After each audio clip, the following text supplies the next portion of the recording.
que fue en mayo pasado.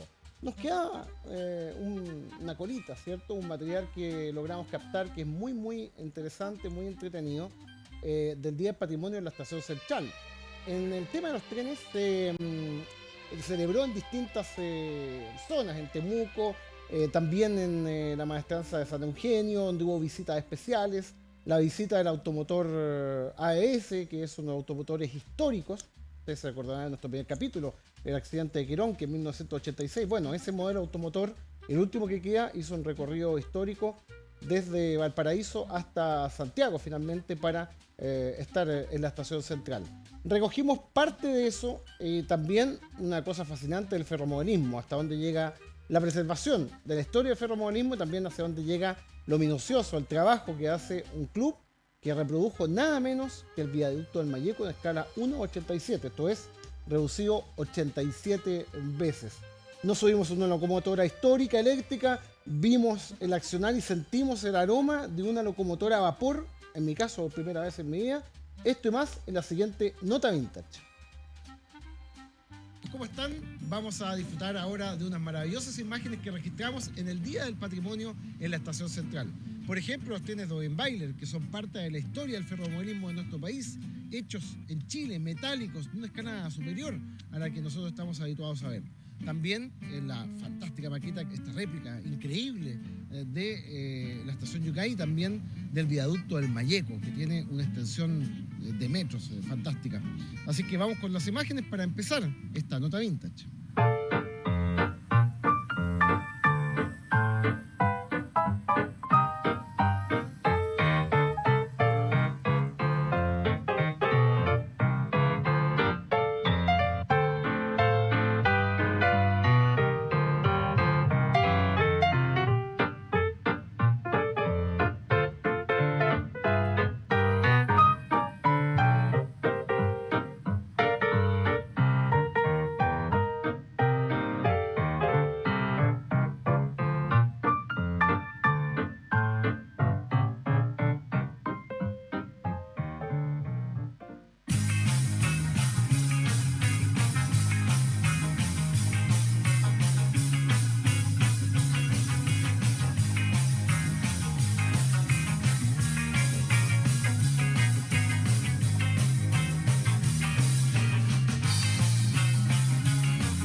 Pero no solo réplicas había en esta oportunidad en el Día del Patrimonio de la Estación Central, también había un tren de verdad, un tren a vapor, esta máquina que es de principio del siglo pasado, hecha en nuestro país, y se podía sentir en el ambiente el aroma del carbón coque, que es el carbón mineral con el cual se propulsaban estas máquinas de vapor. Vamos con aquellas imágenes.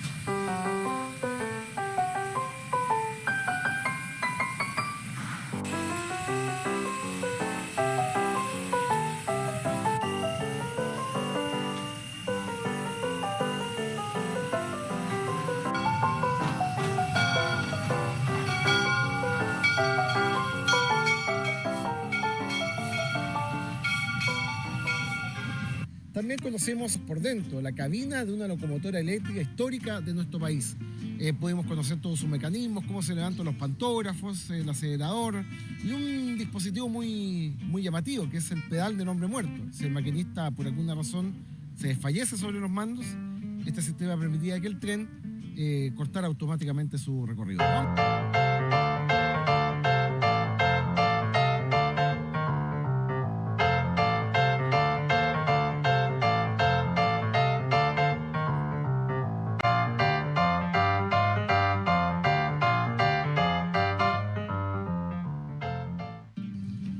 Maravillosas imágenes, ¿eh? Espero que la hayan disfrutado. Nos volvemos a encontrar en una nueva Nota Vintage y danos un like y síguenos y comparte. Hola amigos, ¿cómo están? Ahí estábamos disfrutando de la nota y usted puede darnos un like, por supuesto, como decíamos, a nuestras redes. Pues está @vintage el punto del baúl, está el YouTube, está también cierto el Instagram para que usted pueda interactuar con nosotros. ¿Quiere usted dar a conocer su emprendimiento relacionado con el mundo de los recuerdos, relacionado con el mundo vintage? Están los canales disponibles para que venga a mostrarlo acá y por supuesto para que nos acompañe en esta empresa de recordar. Reflexiones solamente de lo que hemos visto. Es maravilloso lo que hace la Corporación del Patrimonio Ferroviario, sobre todo con la locomotora chilena, ¿cierto? Y por supuesto todo lo que hace la gente del ferropolismo y sobre todo don Juan Carlos Ibacache, que es quien se dedica a preservar estos trenes Dogenbailer que funcionan muy similar a cómo funciona el metro de Londres, con una corriente continua, positivo o negativo, con 4 rieles. Es realmente creíble. Vamos a un momento a invitarlo a nuestro programa para conocer un poco más de estos trenes. Una última reflexión, ¿cierto?, de lo que estamos leyendo actualmente. Y es una invitación a ustedes para que nos compartan también qué es lo que están leyendo con respecto al mundo de los recuerdos. Y estamos leyendo un libro que se llama Confesiones de un locutor, de Patricio Bañados. Un libro absolutamente recomendable del inolvidable conductor de televisión que tuvo una carrera de casi 50 años en la televisión abierta. Naciendo prácticamente con el nacimiento de la televisión. Ahí estamos viendo la portada. Anécdotas que van desde principios de los 60. Él fue uno de los primeros, o el primero en conducir una transmisión, por ejemplo, el cambio de mando, o por ejemplo el discurso del 21 de mayo, o la parada militar, hasta los años 2000, donde él finalmente finaliza su trabajo con Televisión Nacional. Una lectura altamente recomendable y que deja reflexión sobre la misión que tiene la televisión tanto en esos días como los que ahora vivimos. Vamos a hacer una pausa. Al regreso tenemos un invitado espectacular para seguir hablando de televisión, ya que introdujimos este tema con el libro de Patricio Bañados. Vamos a estar con un verdadero preservador de la historia de la pantalla nacional en videos y que lo ha puesto a disposición de todo el público. Pausa y regresamos con más Vintage, el baúl de los recuerdos. Y ya estamos de regreso en Vintage, el baúl de los recuerdos, para presentarles a nuestro invitado. Como decíamos, un documentalista, un hombre que ha registrado la historia de nuestra pantalla chica, que la ha puesto a disposición de mucha gente a través del YouTube y que sin duda guarda grandes recuerdos de esos últimos 20 años del siglo XX en cuanto a la televisión y sobre todo de un programa que marcó a toda una generación. Estamos nuevamente en Vintage a Eliseo Cheo Azócar. Gusto saludarte, Cheo, bienvenido. ¿Cómo estás, Javier? Muchas gracias por la invitación. Así es, estamos absolutamente en vivo y en directo para que usted lo sepa a través del 21.1, nuestra señal abierta de web y por supuesto a través de todas nuestras plataformas. Y contarles que nuestro invitado, yo creo que fuiste uno de los primeros en estudiar en este instituto, el IAC, que es un instituto pionero en las artes audiovisuales, ¿no es cierto? Claro. Bueno, no era de los primeros. Yo entré a estudiar el año 86. Ya. Y ya el UNIAC tenía, desde el 83 creo que empezó... Como 3 años antes. Sí, 3 años antes ya tenía los primeros alumnos que habían entrado. Claro, exactamente. A estudiar. Y siempre te gustó este tema, ¿no? Sí, siempre me gustó este tema de chico, que una vez un tío trajo una cámara de Estados Unidos y dijo, oye, esto es una maravilla para mí. Que te grabara y después te viera en el televisor, que conectábamos los cables y nos podíamos ver inmediatamente. Entonces, y ahí hicimos sketch y cosas así. Entonces ya entraba a ver la parte creativa que podía aportar tú a cada cosa que se hacía. Y eso fue como un enganche. Claro, bonito para decir, pucha, qué lindo que hartas cosas se pueden desarrollar aquí. Claro, en este ambiente. Y tú cuando estabas en segundo año, por ahí tenemos el video, señor director, hiciste un video que quedaría en la historia del rock nacional, ¿eh? Que fue este video que vamos a ver, cuando usted quiera, señor director, del grupo Aparato Raro, Conexiones Televisivas. Y uno no se imagina, ahí estamos viendo la imagen, vamos a escuchar un poquitito el audio porque uno no se imagina que lo hicieron con tan limitados recursos y ustedes eran alumnos de segundo año de audiovisual y pudieron hacer esto. ¿Cómo fue un poquito hacer esto? Bueno, el que está golpeando ahí la pantalla con el que se está levantando, mis dos compañeros de universidad, Lucho Sandoval y Francisco de la Cerda. Ellos conocían a Jorge Pérez, un humorista chileno que todavía está haciendo rutinas bastante exitosas, trabajando en humor. Y él nos contactó con el vocalista del grupo Aparato Raro. Claro. ¿Ya? Y bueno, en un par de reuniones dijimos, hagamos la choreza de hacer un videoclip de esta canción. Y entonces la estudiamos un poco, dijimos, ya, sigámosle un poco lineal lo que está diciendo. Y yo vivo dentro de un televisor, qué sé yo, y control remoto, y se intercambiaban ubicaciones. Él de repente termina la cosa con él metido en el televisor. Bueno, y al final fue, como tú lo ves, claro, resultó porque ahí está Igor, que es el vocalista del grupo. Y que fue el único que quiso participar. El único que estuvo del grupo, fíjate. Y el resto no quiso. El resto era los multifacéticos, que eran eso. Ahí está Juan Rayo, que Claro. hacía de Caperucita, y eran los multifacéticos, eran 3, y hacían parodias también con canciones que les doblaban la voz en esos Claro. años también. Entonces eran reconocidos los multifacéticos y aprovechamos de que Igor también tenía esta canción que era bastante pegajosa en ese tiempo. ¿Quién no la cantó, no la bailó también? Entonces hicimos el clip así como, hagamos el clip a este gallo.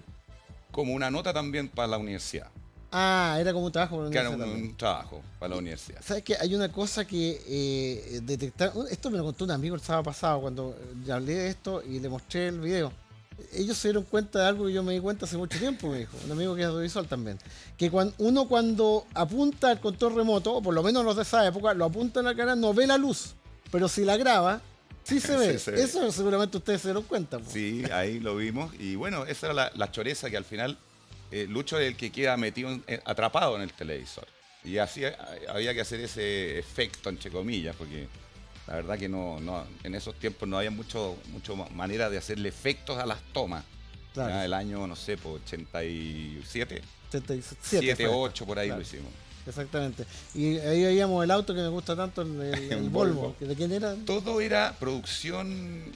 Oye, ¿tenía auto? Sí, mi papá me lo puedo conseguir. Sí, el auto del papá de Lucho Sandoval. No, fantástico. ¿Y Ahí. tenías, tú estuviste en la producción? O sea, eran 3, ¿no es cierto? Los compañeros que hicieron Sí, este. 3. ¿Tenías alguna idea de video musical que te gustara y que en algún momento la aplicaste acá? Bueno, yo era re chico en esa, porque mis dos compañeros eran mayores que yo, un par de Ah. años por lo menos eran mayores que yo. Y ellos tenían una cosa más con la onda musical. Iban a recitales de Sumo, por ejemplo, estuvieron en el recital de Sumo del año 87 en la Quinta Vergara. Y yo era como más chico, entonces, y ahí empecé a aprender. Hice cursos también de videoclip, seminarios.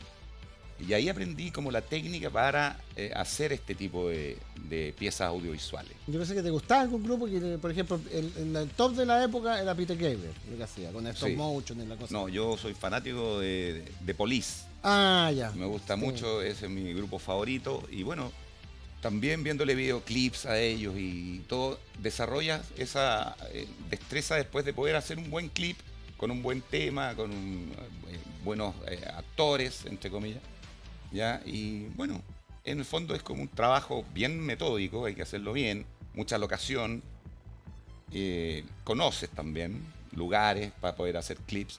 Pero en fin, fui aprendiendo, la verdad. Después Claro. de ese clip fui aprendiendo más acerca de cómo se edita, cómo se graba, todo eso. Exactamente. Y después tú trabajaste en Extra Jóvenes, que ya era un programa importante a fines de los 80. Tú entraste a trabajar antes de egresar, ¿no es cierto? O egresando justo.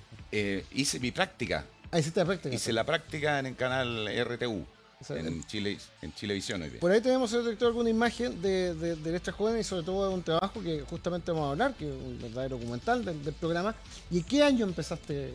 Mira, egresé el año 89 y mi práctica la hice el año 90 en el área deportiva de Canal 11 primero. Ah, empezaste Con en Miroslav Mimisa, que estaba a cargo del área deportiva, y hacíamos, qué sé yo, de motocross, Fórmula 3, Hasta rugby, en las, ¿sabes? Que he visto. en las Vizcachas. Rugby no nos tocó. Ah, no, esto No, debe haber no. sido antes. Sí, pero motocross, las Vizcachas, qué sé yo, bueno, Jim Van Rey te tocó. sí, Ese era también. el top de la época. Sí, Muy entretenido. Muy entretenido. Corrían actores, actrices, le prestaban los autos, qué sé yo. Bueno. Y Y ahí empezaste ese- en el... claro, el año 90 hice la práctica en el área deportiva y ahí me pasaron después al Extra Jóvenes. Oye, Cheo, me dijeron, ¿por qué no te vas al Extra Jóvenes? Yo voy a estar con más trabajo, con juventud. Yo tenía 22 años, Claro. 21 años. Entonces ya, pues, y partí para allá, y ahí conocí a la Catherine Salón. Y ahí conocí a todo el equipo, el Pelado Lira. Después con Parini se metió el Pollo Valdivia. Claro, que sean notas. Hacíamos, el Pollo entró 3 semanas después que yo al canal. Ah, Y él descubrió, fíjate, cuando salió Mis 17 la Claudia Conserva, y la Catherine justo se iba del programa a TVN, dijo, yo voy a entrevistar a esta niña que ganó, la entrevistó, parece que se enamoró al tiro, y dijo, más encima, oye, la quiero presentar para que vaya al canal a hacer una prueba de cámara. Bueno, hizo la prueba de cámara y me quedó inmediatamente la Claudia. sí, tenía una... Inmediatamente, así, onda, un ya talento- Claudia, el lunes empieza. Claro.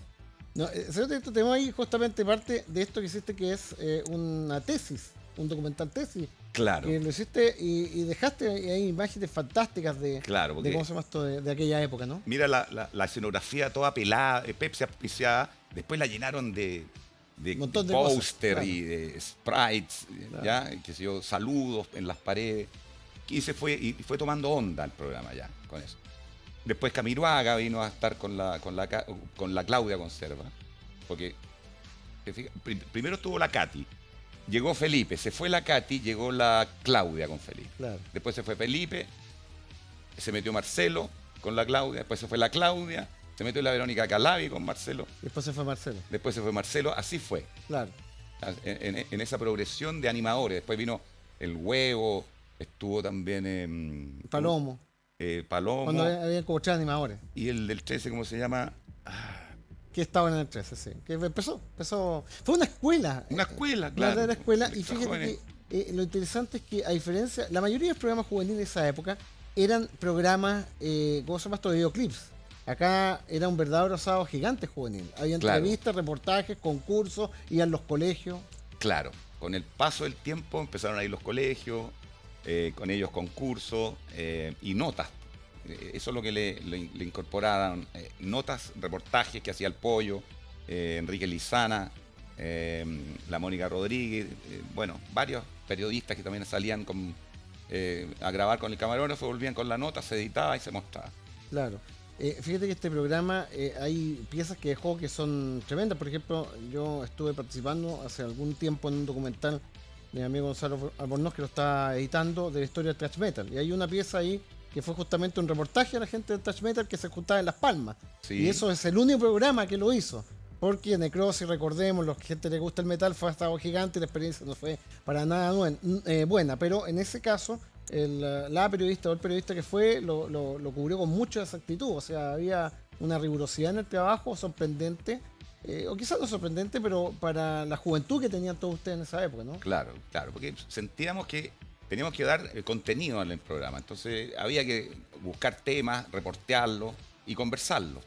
Claro, ¿Ya? exactamente. Teníamos de todo, pues teníamos un experto en qué sé yo, música, el otro en video, el otro experto en ramas, digamos, que interesaban a la juventud y que comentaban eso en el programa con la cátedra. Había una profe, yo no tengo esta materia, pero había una profe que traducía las canciones. Sí. Y que Claro. lo hacía como profesora de inglés, Sí. que traducía esto. Y yo me acuerdo que me quedó hasta el día de hoy que me la aprendí de Ordinary World de Duran Duran. Claro, Esa también. canción la aprendí con lo que significaba perfectamente, porque o sea, había cosas así en ese programa. Claro, ¿no? en ese momento. Imagínate hoy, te metes a Google y No, el está todo, traductor está- claro, en castellano, inglés. No, en ese tiempo no existía esa posibilidad. No, pero era un trabajo, claro, había que hacer la pega, No. había que hacerlo. Fíjate que tú, avanzando el tiempo, tú pasas a ser, como se dice en el mundo de la televisión, porque usted que no conoce, externo. O sea, vas a grabar tus notas, a editarlas con equipo propio, y hay un material que realmente espectacular que tú pusiste a disposición de toda la gente en la red, en YouTube específicamente, el canal, para que usted lo sepa, de Cheva Azócar. Un material de la disco Eve, sobre todo el año 94. Ese fue el año que te tocó hacer. Por ahí no tenemos señor director para que lo mostremos. Claro. Fue un trabajo porque el IV auspiciaba al extra joven, quiso meterse en auspiciado y dijeron, ok, hagamos notas desde la discoteca con presentación de las canciones más importantes que se están tocando en la discoteca. Y se me ocurrió hacer que estuviera, bueno, me dijeron, primero va a partir con la pata Larraín, Claro. y ya con la patita hicimos que hicieron los primeros, y después con la Fernanda, que ahí está eso el año 94, imagínate. 94, exactamente. Y así presentaban las canciones, el ranking de canciones del IF, que eran 5. Entonces íbamos de 5, 4, 3, 2, 1, hasta que se mostraba la que está top en el momento. Claro, ¿no? Espectacular. Y teníamos apoyo comentario también, que era un videoclip que armaba yo con una canción debajo y con un clip a corte musical, Claro. con todas las caras de todos los que habían estado el fin de semana anterior en la discoteca.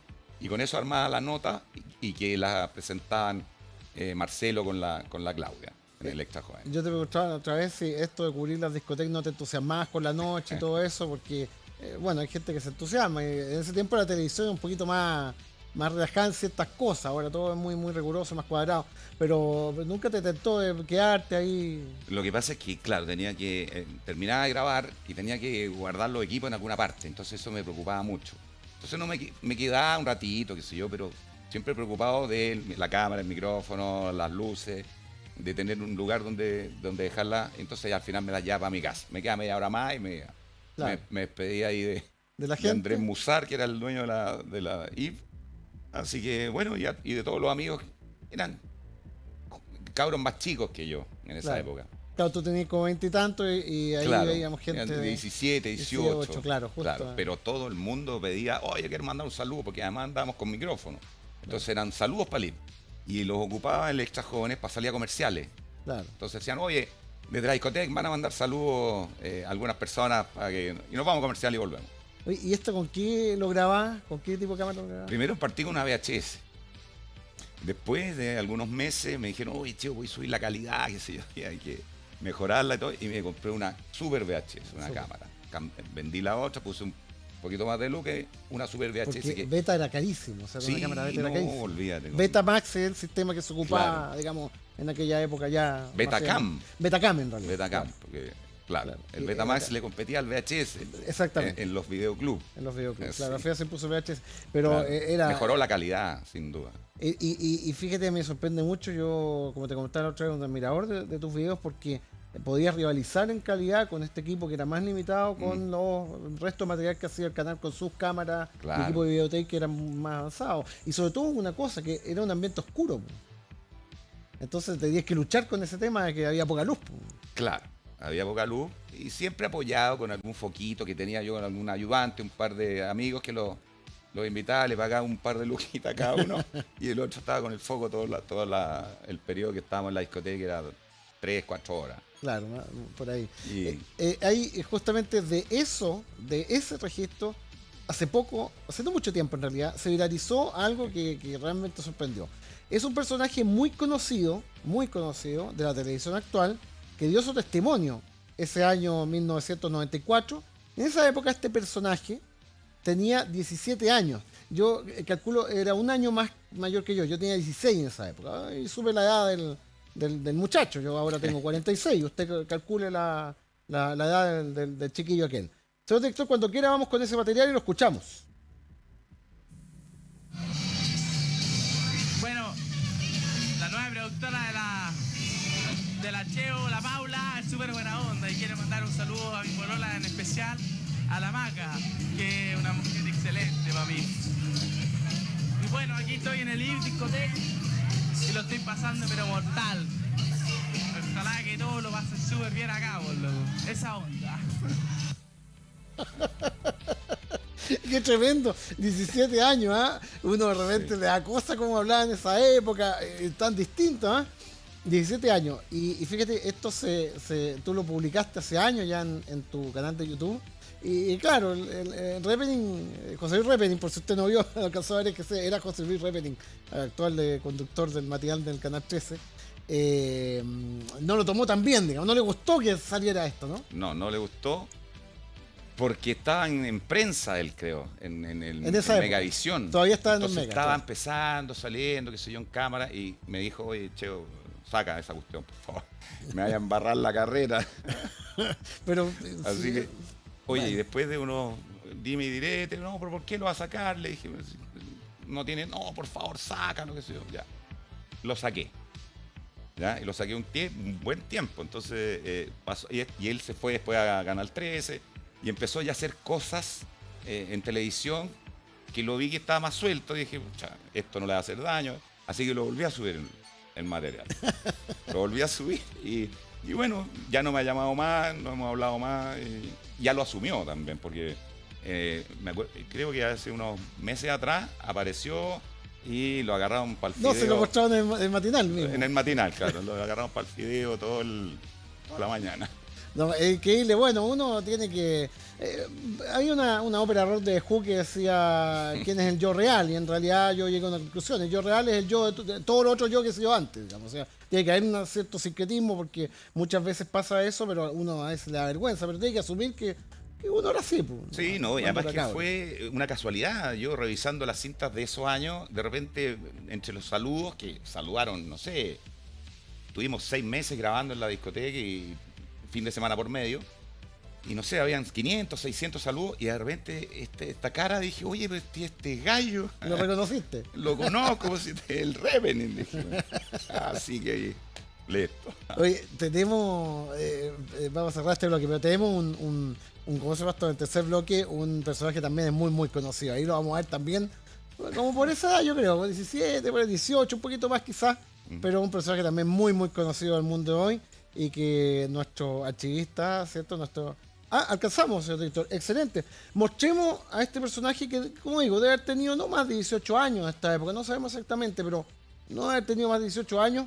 Corre video, señor director.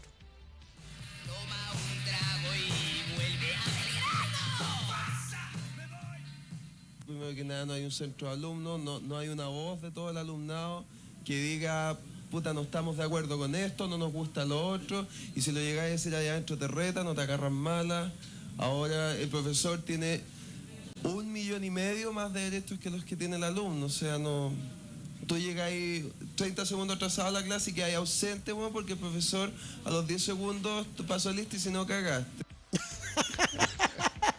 Se nos olvidó meter ahí el pip. Claro. Pero ustedes se dan cuenta, ahí no mostramos el nombre, pero era nada más ni nada menos que Jordi Castell, también de haber tenido 18 años, ¿no? Sí, Jordi tenía 18, 19 en esos años. Y estaba protestando por algo en el instituto, porque era compañero del instituto. Era, ¿no? claro, él estudiaba publicidad.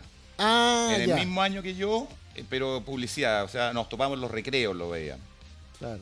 Y ves tú ahí con toda sinceridad ya hablando a cámara, diciendo las cosas como las sentía. Y bueno, y de verdad, habían problemas en la universidad de repente con pequeñas tonteras, te fijas tú, lo que alega él, de los profesores, que te anotaban si llegabas 2 minutos tarde, qué sé yo. Bueno, así que ahí... Su primera entrevista, yo pienso que era. No, claro, pero se ve que ya tenían personalidad. Claro, Lo notó también en la casa, que ya tenían personalidad estos dos amigos que hemos recordado un poquito de su historia. Vamos a hacer una pequeña pausa y al regreso vamos a hablar de grandes series de televisión, de las cuales nuestro invitado sabe un montón y que seguramente usted se acordará, o se pueden buscar también en las redes. Pausa y regresamos con más Vintage y Baúl de Recuerdos. Seguimos haciendo Vintage, el baúl de los recuerdos. Hoy hablamos de recuerdos de televisión. Habíamos introducido el tema. Si usted se está incorporando a nuestra sintonía, estamos absolutamente en vivo. Saludos para los que nos ven ahora. Saludos también para los que nos van a ver en el futuro, en el YouTube de WAP TV, para que también nos deje sus comentarios. Habíamos introducido el tema con el libro de Patricio Dañado, Confidencia de un locutor, que habla un poquito de los orígenes de la televisión en Chile. Y ahora, junto a nuestro invitado, Cheo Azócar, archivista, por supuesto destacado, trabajador de la televisión en las últimas 2 décadas del siglo pasado, vamos a hablar de series que también fueron muy importantes en aquella época, porque fue dentro del primer material envasado que empezó a llegar a los canales y cuya presencia en la televisión abierta masiva prácticamente se extendió durante 20 años. O sea, eran series de los años 60. Pero la presencia, los comentarios y todo lo que se hablaba se extendió hasta los años 80.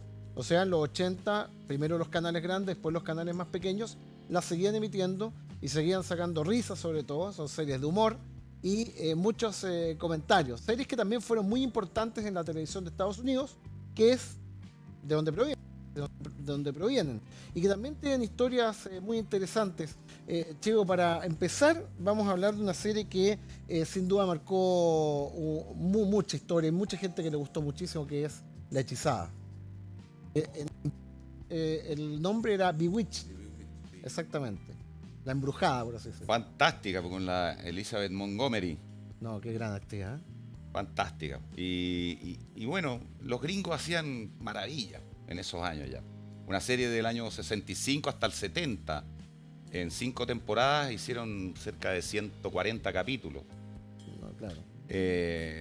Fantástica, o sea, la hechizada con los recursos que había en esa época, de lograr hacer que una taza volara, por ejemplo. ¿Ah? Sí, ¿cómo lo hace? Los personajes que comprendía la serie, esta cosa de la bruja, de mover las cosas y de desaparecer. Entonces tenías 1000 guiones Claro. para hacer diferentes cosas con estos actores fantásticos también que eran, o sea, en esos tiempos, Elizabeth Montgomery, creo que, bueno, ella dejó de hacer cosas después de la hechizada, porque eso fue lo que la catapultó al estrellato a ella, ¿no? Claro. Durante esos 5 años. Y lo mismo con los Dick York y Dick Sargent, que eran los Darrin que tuvo. Señor director, tenemos ahí la intro de la hechizada para recordar un poquito el tema, para recordar un poquito esa presentación de esta serie que fue tan... Ahí está, ¿ves? Ahí está, esa es la y con audio latino, que es el que El escuchamos audio, nosotros. claro. No con la traducción en español castizo, que es la otra. Pero ahí está Elizabeth Montgomery. Y fíjate, hay una cosa. Tú hablabas justamente que 2 actores fueron los que hicieron el papel de Darryl, me parece que era el esposo. Claro. Dick York, que fue el más querido, el más conocido. Claro. Pero Dick York tuvo un problema muy grave de salud a fines del año 69, en la penúltima temporada de la serie. Se cayó un caballo, creo. Se cayó un caballo y quedó con un problema grave en la espalda, ¿no? Exactamente. Y ahí tuvo que salir. Claro. Y ya un Darrin 3, como que la serie ya no iba. Ahora, él reemplazó al primer Darrin, Ah, hubo uno antes. el Dick Sargent, Ah, que ya. era muy parecido a ese, pero no. Y ese duró poco porque también cayó enfermo de algo y lo reemplazó este Dick York, Claro. que al final fue el que hizo más capítulos Claro. con la hechizada. Exactamente. Y la serie sí era tan exitosa que pese a esos cambios, la serie continuó. Incluso, fíjate, antes de la otra temporada estaban pensando en renovarla, pero finalmente no siguió. Pero realmente esto fue un hit en Estados Unidos. O sea, fue un hit en Chile y fue por supuesto un hit en Estados Unidos, que es un mercado de millones de televidentes, ¿no? Claro. Y en esa misma época, Javier, bueno, estaban televisoras, la NBC, la ABC. Ahí ¿ya? tenían, te fijas, habían como, igual que en Chile, pero a otra escala, habían como 3 canales grandes. Claro. O sea, importa que era NBC, ABC, CBS, la Claro. PBS, que era la televisora pública, pero es muy reducida la importancia que tiene ya. Y no existía ni Fox ni todos los canales que existen ahora. Claro. Tampoco había televisor cable. Entonces eran estos 3 grandes, Grandes. bigs, como le decían, Sí. se disputaban la sintonía, ¿no? Exactamente. Y con producciones así de buenas. Claro. Sí, eso era lo entretenido, que además en los guiones que ocupaban, los parlamentos, porque tú tienes un guión, pero también después tienes que hacerle parlamento a cada actor, Claro. que diga qué sería lo más gracioso, con qué salida podría estar en esta situación, con la Elizabeth Montgomery, que también estaba la guaguita, Tabata, ¿te acuerdas? Claro, Que también fue creciendo con la fue serie. creciendo, y también era media brujita, ¿ya? Entonces toda esta trama de sorpresas también que había, y que los invitados, cuando los invitaban a la casa de ellos, o sea, el jefe, pues, ¿te acuerdas? Larry White. Claro, tendía a ver Sí. algo anormal. Siempre y no... había situaciones así, Claro. que estaban perfectamente escritas primero y luego representadas por estos grandes actores que nos hicieron reír y disfrutar de esta serie muchos años acá. Como decías tú, nosotros la vimos en los 80, la hechizada aquí. A finales de los 70, a principios de los 80, ahí estuvimos viendo harta hechizada y otras series también que los gringos las hacían fantásticas. No, claro, Pues, exactamente. una producción. Hay un par de personajes que a mí me gustaban mucho, que era Endora, que era la suegra, que era una bruja terrible, así, muy odiaba Claro. que la hija se haya metido con un mortal, con un humano, un mortal. Sí. Y el otro que era muy divertido, que lo hacía, no me acuerdo el nombre del actor, que era el tío Arthur, me parece. Que era un tío que era muy bromista. Sí. Muy, muy bromista. Que era un actor que realmente era genial, que tuvo después un show solo. Se me olvidó el nombre, ya lo voy a averiguar, pero eran 2 personajes para mí inolvidables. La Agnes Moorehead, la Endora, Endora. claro, ella tenía cosas porque ella era actriz hace muchos años, que era mucho mayor que todos los demás. La Endora, fíjate, nació en el año 1900. Claro, o sea, ya ¿Ya? tenía unos 60 y algo Claro, años. tenía 65 años, Claro. 70 años cuando hizo. Entonces decidió, porque ella quería hacer otros papeles en otras series, en otras producciones.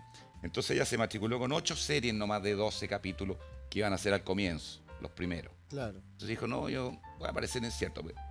Pero la gente la empezó a pedir después. Y no, sus intervenciones eran tan fantásticas. Claro. Además era un mecanismo de una nueva arista en el guión del capítulo. Claro. Que ella apareciera con diferentes situaciones, que pusieran problema a su hija, que pusieran problema a Darryl. Claro. ¿Te fijas? Entonces iban enrollando en la trama estos personajes fantásticos, porque ella también era una actriz de mucho renombre ya en esos años. En una de esas se negó a hacer más capítulos en un principio porque había mucho temor, como dicen los gringos, el typecasting, el ser tipificado con un personaje que le ha pasado Claro. a un montón de actores en Chile, en Estados Unidos, en el mundo, ¿no? Es decir, esta es como la bruja del 71, el Chavo del Ocho. Claro. Esta es la bruja del 71. Sí, Claro, entonces el temor. ¿no? pero bueno, al final la televisión es así y tú eres actor o actriz, entonces te debes a los proyectos que te gusten y a esos decirle que bueno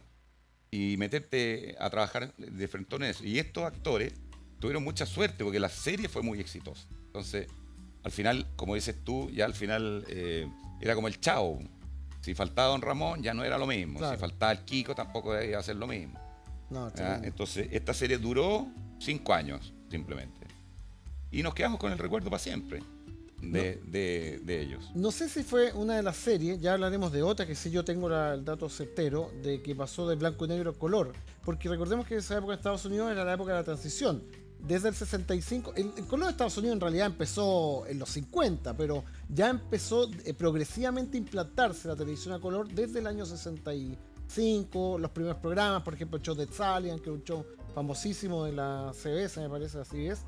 Y ahí, digamos, todo, a partir del 66 ya prácticamente toda la programación era a color, 12 años antes que nosotros. Ya Eso es lo estaba que quería muy- decir. Muy que avanzado. mucho antes.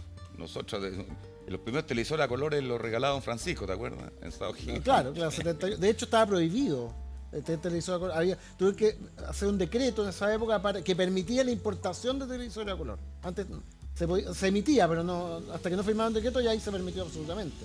Claro. Pero el recurso del color, yo creo que a ellos lo utilizaban muy bien en estas series como mágicas. Claro. Era muy importante porque las actrices se vestían tenían vestuarios de colores, entonces era importante. Después vimos que ya la serie empezaba a transmitirse en color, a hacerse en color. Y eso fue impactante también para nosotros. Nosotros llegó acá ya en colores. Algunos capítulos eran en blanco y negro los primeros. De Hechizada, Mi Bella Genio, Claro. Agente 86, no sé por nombrarte alguna, que eran de la misma época más o menos. Se produjeron los mismos 5 años, 65-70. Otra de las series inolvidables de esa época, sin duda, es el Superagente 86. Señor director, por ahí tenemos la intro también del Superagente 86 para que la gente recuerde un poquito la canción. Mira, ahí está. Ya, ahí, el auto tiene toda una historia. Este auto lo cambiaron varias veces, donde Sí. llegaba este personaje que lo hacía, bueno, se llama Don Adams. Bueno, Don Adams, y el personaje se llama Maxwell Smart. Claro. Entonces, ¿cómo se llama esto? El nombre que es Smart en inglés tiene un doble juego, así, porque Smart es como también impecable, por así decirlo. Entonces, ponte inteligente, pero impecable, y el tipo en realidad era bastante torpe. Sí, digamos. la verdad que Terrible, ¿no? era una comedia de que se burlaba, era una parodia, se burlaba de las series y películas de espías. Sobre todo el ¿Qué? 007, pues, James Bond. Ese era Sí. como el... Es que claro, po, con las películas porque esta serie es de Mel Brooks, Claro, ¿ya? Y él era como, le gustaba como la comedia. Claro. Entonces era una mezcla entre 007 y las comedias de Mel Brooks en esta serie, Claro. en donde veíamos a este Smart que se condoreaba en todas las cosas, pero su agente 99 lo centraba también. claro, Ya, ese era el alcalde de tierra que tenía, que era claro. lo hacía la Barbara Feldon. creo, La ¿no? Bárbara Feldon, claro. Fantástica. Que no tenía preciosa. nombre, curiosamente, en la serie, No, sino que era la 99. ¿no? Claro. Claro, todos los agentes tenían números. Claro. Había uno que aparecía de un basurero, que nunca se vio bien quién era, pero aparecía detrás de una caja en un basurero, que Claro. era el agente 78, por así Cualquier decirlo. número, ¿no? Claro. O 54, un Claro. locker así, abría el locker Claro, y y aparecía. estaba la cabeza del gallo adentro. No, genial. No, bueno, esta serie se extendió entonces. Este me parece que nació con el color, pero fue el 66, ¿no? La primera. Claro, empezó a hacerse el 65 también. Sí, son Empezó el 66. contemporáneas con La Hechizada. Claro. Y también tuvieron 140 capítulos, 138 va a ser más exacto. Claro, o sea, llegó hasta el 69, 70 Y, también, ¿no? y su última año de producción fue el 70. Ah, tú también En, llegaron a en el, claro, el en la de, Agente 86. bueno, estaban estos dos actores y había un villano que era fantástico, que era alemán, hacía de un alemán, que era Siegfried, el villano este. No me acuerdo del actor que lo hacía, pero era realmente fantástico. Era el villano de la organización que se llamaba Caos, porque la organización a la que pertenecía este personaje, Max Smart, se llamaba Control, era como la agencia. Y luchaba contra una organización terrorista que se llamaba Caos. Era un Claro. juego, Control versus De Caos. un país cualquiera, que Claro, nunca era- sé si era una... Si era el mismo Estados Unidos o otro, Claro, pero esos eran los dos antagonistas, Control versus Caos. Que eran. exactamente. Y entonces eran puras situaciones absurdas que al final ponían en peligro a Max, a la 99, qué sé yo, pero siempre había algo que lo sacaba del apuro, ya el teléfono del zapato. Eso, el Vemos- famoso zapatófono. Zapatófono fue, pero, o sea, nosotros mirábamos eso y decíamos, ¿qué está haciendo este gallo? ¿Ya? Ya vemos a todos con sus zapatófonos en las calles Claro. de Chile, de En todos ese lados. tiempo era una cosa, pero. Impensado. Entonces que era una parodia también porque el auto de James Bond, no sé en qué película, creo que quizás ya más en los 70, tenía unos artilugios, o volaba o sacaba unas armas del Claro. capó. Entonces, haciendo un juego esto ya, entonces nosotros hagamos que el zapato sea un teléfono. Claro. Y el otro que era muy chistoso era el cubo del silencio, en la cual dos personajes se ponían en una cápsula que se supone que no se escuchaba nada para afuera, pero en realidad sí se escuchaba todo. Era como una cápsula de plástico. Otra de las cosas, pero divertidas que pasaban ahí. Bueno, esa serie fue muy, muy buena para la gente que le gusta más la parte policial, de como espionaje, ¿te fijas? Y además que tenía esto de humor. Sí, eso era lo entretenido, que Claro. nos hacía reír. No, Con claro. las payasadas absurdas de los guiones que inventaban los creativos de esa serie. Sabes Entonces, que esta serie tuvo spin-off de película, o sea, esta serie tuvo spin-off bastante tardíos, digamos, a diferencia de la Hechizada, que creo que no generó ninguna película. Realmente películas sí para la televisión, en Made for TV, como dicen en Estados Unidos, hechas para mostrarse solo en televisión. Y empezaron una que no tuvo mucho éxito, que fue The Naked Bomb, o sea, la bomba que desnuda.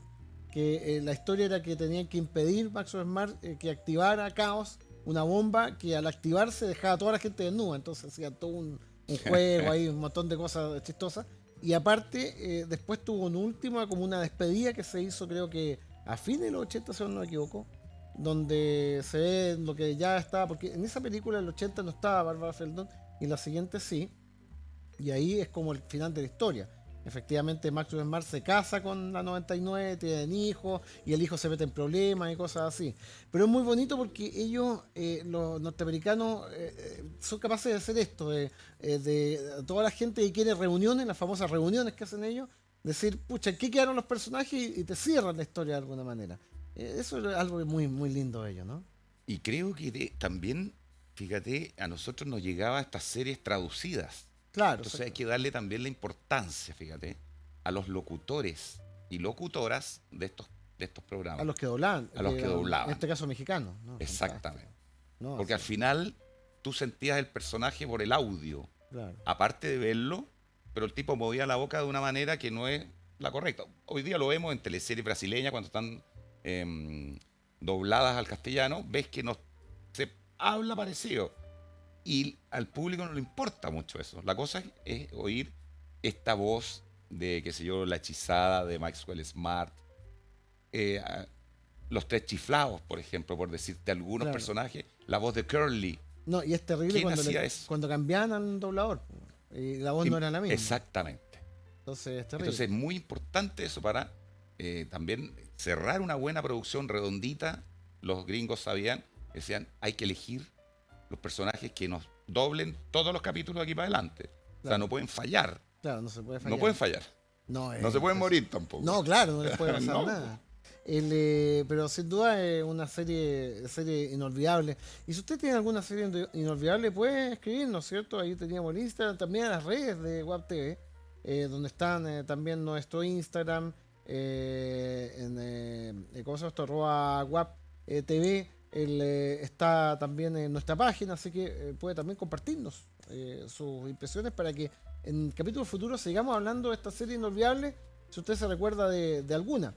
Y la otra serie que quería recordar contigo, Cheo, es una serie donde estuvo involucrado un chileno, que era un productor. Y en este caso es la serie que vamos a recordar con la siguiente intro, la siguiente presentación, la siguiente música. A ver si la tenemos, señor director. Inconfundible, ¿cierto? En Mi Bella Genio. ¿Ah? Mira eso, haciendo animación digital ya en esos años. Claro, exactamente. Maravilloso eso. Yo le puse Las locuras de Jenny porque el nombre original en inglés, I Dream of Jenny. Claro. O Yo sueño con Jenny, o el sueño de Jenny, algo Sí. así. Ahí está. Y ese capítulo en particular es de 1966, ¿cierto? Es la temporada 2. La primera, fíjate, Claro. fue el año 65. Y estaba ahí Bárbara Iden, que realmente era espectacular. Preciosa, carismática, divertida. Claro. Eh, Y tú sabes que el director no quería tener una rubia. no quería que no, fuera no rubia quería, la no Jenny. quería. Dijo, no, rubias no, qué sé yo. Hasta que audicionó Bárbara Eden y la fascinó, la cautivó al director. Dijo, esta mujer va a ser el papel de Mi Bella Genio. La historia es una genio que está en una botella y en algún viaje, como indica ahí la animación en la intro, un oficial de la Fuerza Aérea de Estados Unidos que estaba cumpliendo el programa espacial cae en una parte y encuentra esta botella y la destapa y aparece una genio.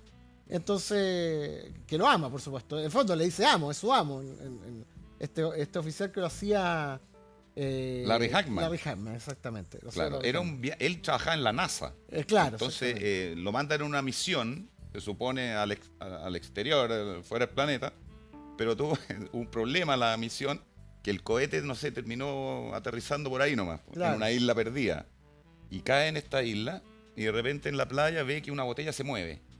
Y venía como con el viento así, venía como viento, y entonces la toma y la empieza como a limpiar. Y ese proceso de limpiar la frota. Claro, y La ahí frota, aparece y ahí la- aparece la... Y se enamora de él porque la liberó de, no sé, 2000 años que llevaba metida dentro de la botella. No, hablamos de un chileno, Claudio Guzmán, que fue productor chileno, de origen Claro, chileno, sí. que fue productor de esta Productorazo, serie. Y también productor de otras creaciones en Estados Unidos, ¿no? Sí, él se radicó allá, hizo toda su carrera y hizo estas maravillas. No. También de los mismos años de Maxwell Smart y de La Hechizada. Increíble, ¿eh? Y con recursos especiales, pues, eran los efectos especiales de eso. Están bien hechos también. Esto cuando se metía la botella de nuevo, así, Claro. que era como un review, Claro. se podría decir, porque sacaban algo de adentro, pero después le hacía el review y el humo se mete. Por ejemplo. Y tenían que trabajar con esto de los planos, porque de repente alguien desaparecía. Entonces, Claro. igual que la hechizada. Entonces también trabajan con eso. de Y que- la hechiza y la Bella Genio se metía en una botellita, entonces tenés que ambientar en un estudio más grande, en donde ella fuera chiquitita y se viera todo más grande. Claro, pero Está Tequita tenía unos cojines, era como su casa. Claro. Claro. Y hacer el plano de Larry Hagman cuando se acerca y está mirando muy cerca. Ya, bueno, todo eso son planteamientos de la postproducción, de cómo lo hacemos, cómo logramos los efectos especiales en esos años. Entonces, claro, hoy día se hacen Claro, miles sí. de efectos especiales. Los comerciales, la mitad son animación 3D. Claro, ahora. Y el resto son actores que hacen el pack final y termina. O al revés, empiezan actores y terminan los pack final de 3D. Con el producto, que se dio el precio y todo. Claro. Winchas por aquí y por allá. Y ellos en esos años ya hacían esto, que era pequeños efectos que aportaban mucho a la trama de la serie. No, es tremendo, ¿ah? ¿Cómo se llama esto? En el futuro vamos a seguir recordando series, pero quisimos empezar con esas tres porque fueron muy importantes para la historia de la televisión mundial y también la chilena, por supuesto, porque en el caso de la televisión chilena acompañaron a la familia por más de 20 años, o sea, estamos hablando, como decía Chivo, hasta los años 80. Y no quiero cerrar este bloque del programa, Chivo, preguntarte lo que tú haces actualmente, lo que estás realizando, que algo muy interesante que son los videos familiares, que es un poco digitalizar o volver a un formato moderno los videos antiguos de las historias de familia, justamente hablando del tema de la familia, y compaginarlos y hacer un hilo, contar una historia que para todos es entretenida. Yo me he fascinado viendo algunos de estos videos porque lógicamente son historias personales que pueden hacerle sentido solamente a la familia. Exacto. Bueno, vemos algunos fanáticos que también nos hacen sentido a nosotros y nos emocionamos y vemos digamos, historias muy lindas que tú has visto, ¿no? A eso te Exacto. estás dedicando, ¿no? Sí, estoy en la productora Cheo Producciones, estamos haciendo eso. Partimos de decirle a las personas, bueno, saquen las cajas y los videos y las cintas antiguas que tiene y modernícese y haga y tenga en pendrive todo. Una cinta es un archivo, Claro. ¿ya?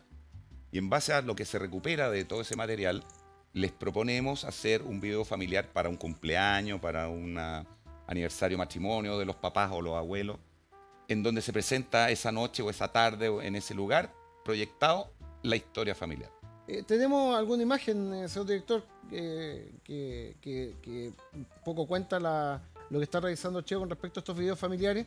Y sobre todo, ahí vemos uno de ellos, que lo hiciste hace algún tiempo, ¿cierto? Me parece que 2001, 2003, por ahí. Sí, sí, sí. Y tú has tenido desafíos que es cómo, por ejemplo, digitalizar. Esto lo vamos después a hablar un poquito más largo en otro capítulo, pero cómo pasar una cinta de 8 en la tecnología de una cinta de física a digital. ¿Cómo se hace, por ejemplo, eso? Es una máquina que tú enchufas los cables RCA, que eran los que todos conocemos de colores, el rojo, Claro. amarillo y blanco.